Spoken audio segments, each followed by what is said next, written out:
GTII is in the process of realizing what we were talking about regarding an ascending wedge or a rising wedge.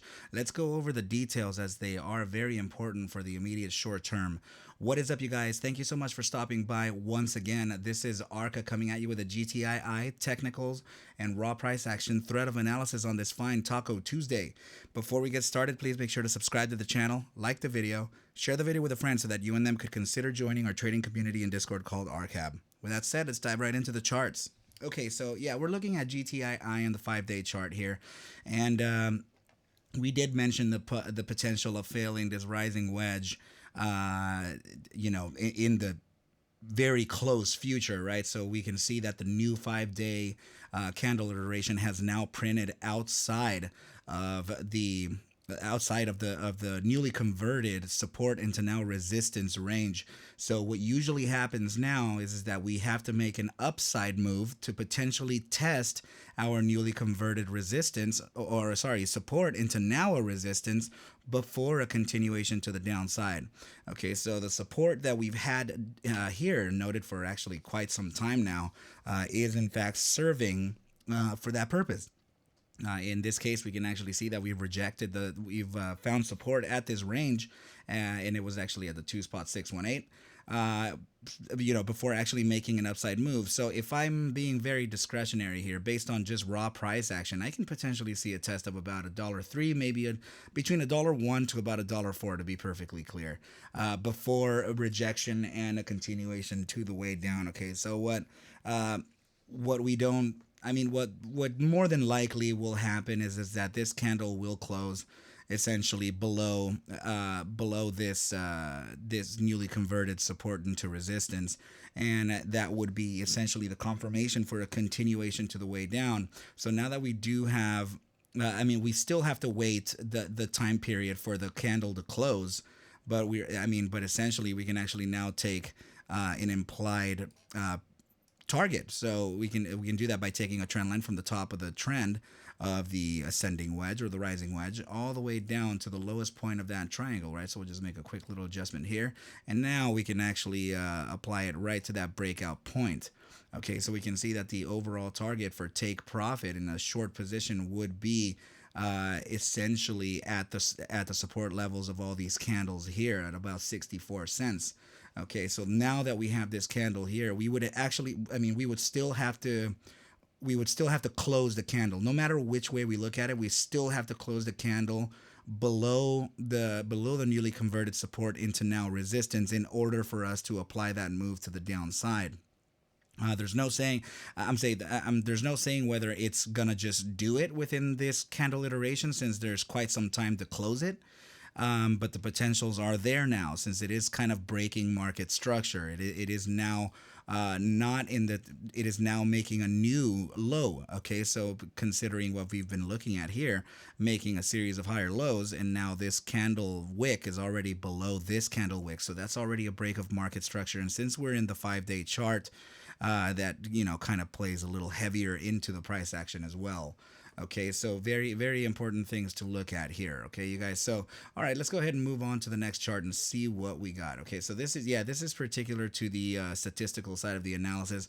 I did warn before that momentum in particular was starting to show some pivots and starting to show some weakness here, but it is still as such, so I want to just say that while we do maintain ourselves within critical volatility, volatility represented by this indicator BBWP, while we remain ourselves within volatility in critical spaces, and this is still pivoted towards the upside, our play is still on. But I did warn that when we start getting these weaknesses, like those pivots on the momentum, that is usually a sign of an invalidation of a statistical play at hand, right? So in this case, we can see that now the spectrum line, which is the volatility component of BBWP, is starting to move below the moving average. So that is suggesting an incoming contraction phase towards the downside. Alongside now these new pivots, it looks like momentum will start to correct as well. So this is very much in line to what's happening within this this formation. This is a right angle triangle. Okay, so there is the potential that we're actually going to find that bottom. I know that I said 64 cents in the other one, but we must consider two areas. Okay, so around 43 cents to about 46 or 47 cents. Okay, right around there. There are a few potentials here for finding support. Okay, but the very bottom target, according to our candle here, would essentially be at about 45 cents. Okay, and that candle that I was just talking about, sorry, that's actually dated on December 15th, where we made that final low before making that massive upside of 253 I'm sorry, actually over 300% from that 45-cent low.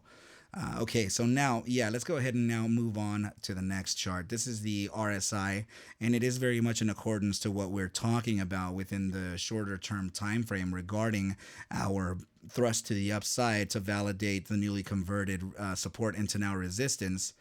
Before a continuation to the way down, right? So that is actually represented by the 30-day, the 30-minute RSI, okay, suggesting some upside here. It is very bullish. We are actually in the shallow areas of the bear weakness percentile. I'm just going to go ahead and pull up that diagram so that you guys can tag along. These four zones right here are actually these four zones located on the RSI, several iterations here. Okay, so the 30-minute immediate short term is suggesting some upside as long as we do remain ourselves within this deep area or shallow area of the bear weakness percentile. A gravitational pull into bull weakness is absolutely expected. Another good thing is that we do have the 14-day moving average represented by this pink line below us, so it can serve as a point of support, right? The RSI signal is the purple line. All right, so now the bi-hourly time frame is suggesting a little bit of a weaker pivot towards the upside, however, is still an upside.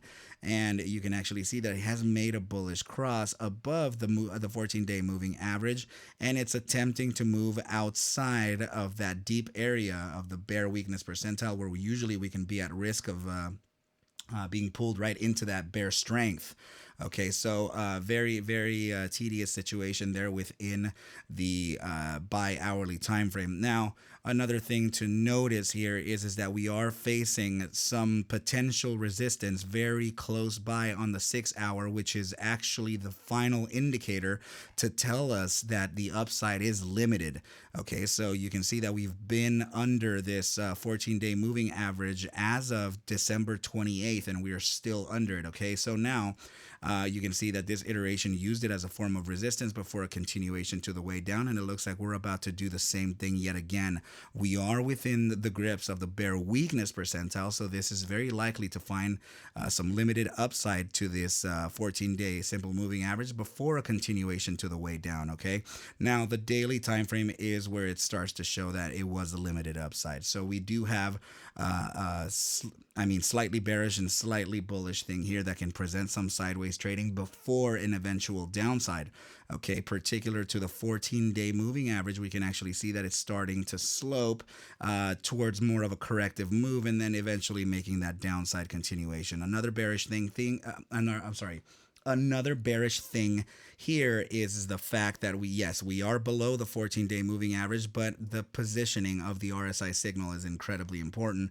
We are absolutely within the deep areas of the bear weakness percentile, which usually means that we can find a pull right into that next zone, which would be the bear strength percentile. Okay, very dangerous here. So let's look at the buy daily.